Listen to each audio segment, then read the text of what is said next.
I had a meeting with a man this past week, a young father of two, and it wasn't a meeting unlike many I've had, and I'm sure maybe you've had along the way, that this young man was raised Catholic, but it had been some years since he was in the church and practicing his faith. And he had a lot of questions, certainly, but I think those questions had been asked maybe, but not actually sought after. And partly because for him, he had his own experience of being Catholic. Those who witnessed the faith to him for better or for worse. And he certainly saw what was happening in our church in terms of scandal and the dismay and everything that challenges faith because of that. He brought those things up. And I think in a certain way he felt from his own experience that, I don't know, believers were judgy, judgy about behavior or even his own life or other people that he liked. And I was grateful. I was really grateful. I had a sense during this hour-long time with him that something important was transpiring, that he could actually share this and know that I wasn't feeling any pressure to fix him or to untangle anything or even to cause something to happen. I was just actually trying to be with him. But maybe because I had been praying with this gospel all week, it helped me to be attentive to his questions from maybe a deeper place, a different angle,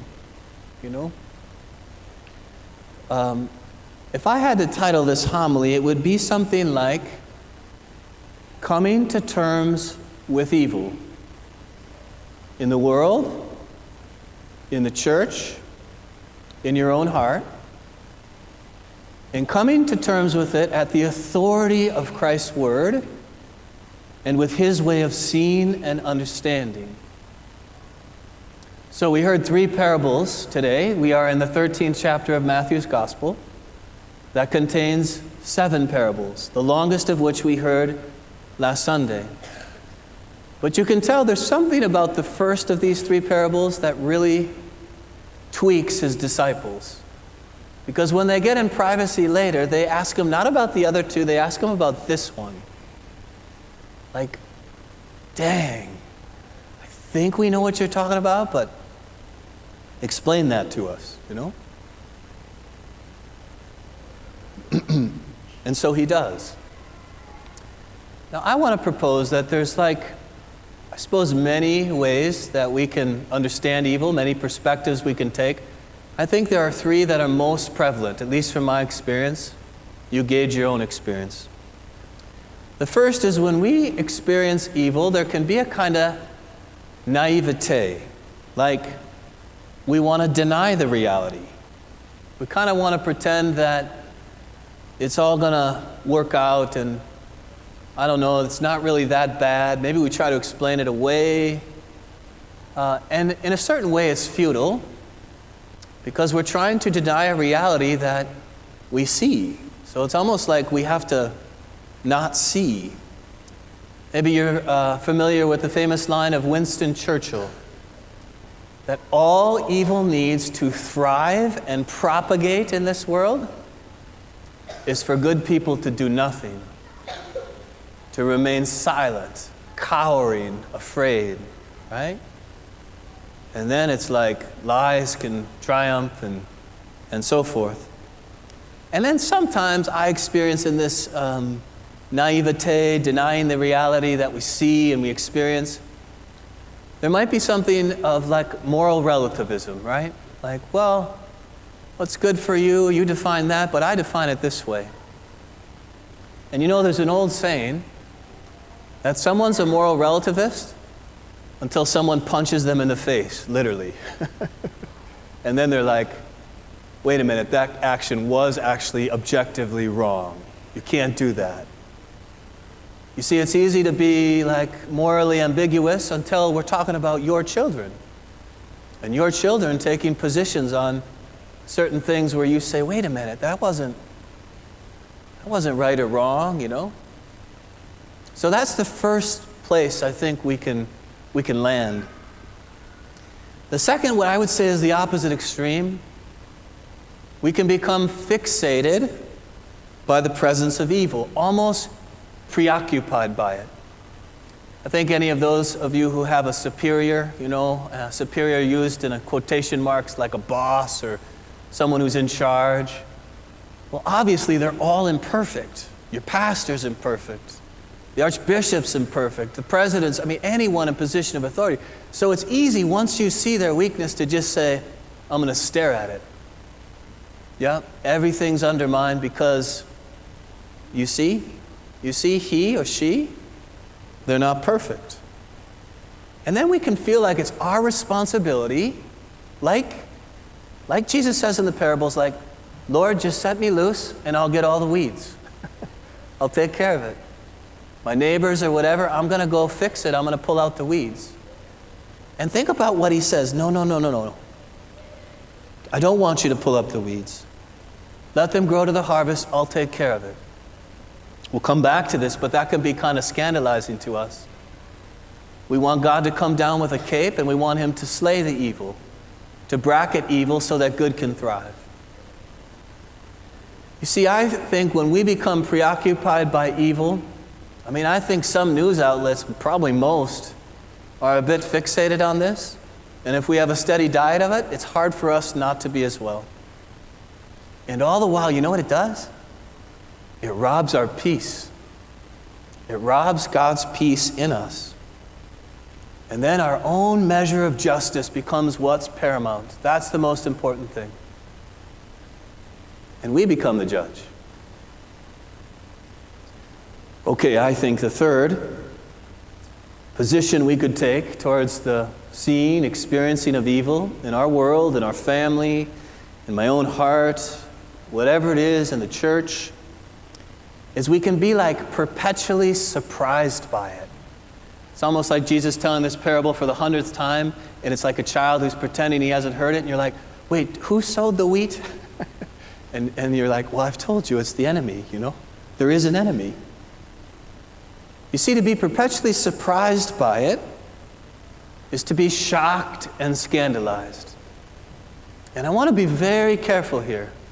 It was very easy for me to have empathy for this young father that I encountered this last week. Because Jesus says, look, scandals will come. Jesus says this.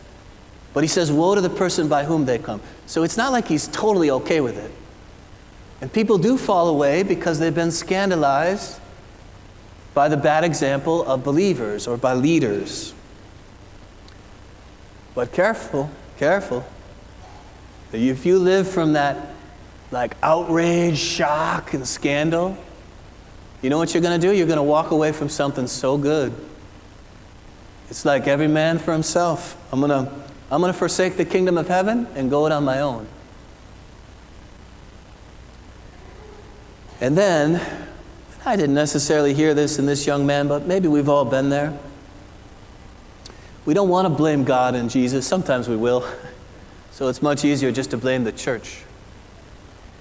But when I was wrestling with scandal and having to have my faith either fade or strengthen, I realized I had to take my questions and my angst and my groaning all the way to Jesus. Like, what? This is the way you designed this? Your design has allowed for this possibility?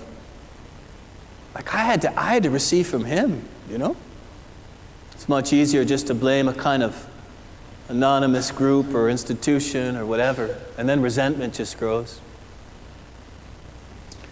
Okay, what do I want to say? I want to land here. First of all, let's avoid those, huh? I think the parable's trying to say, we can't be naive. There is an enemy.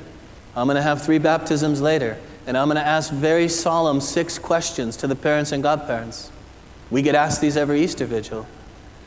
Do you reject Satan? There's an enemy. To reject him, you have to know that he's a real force. He doesn't compare to God. This isn't a zero-sum game.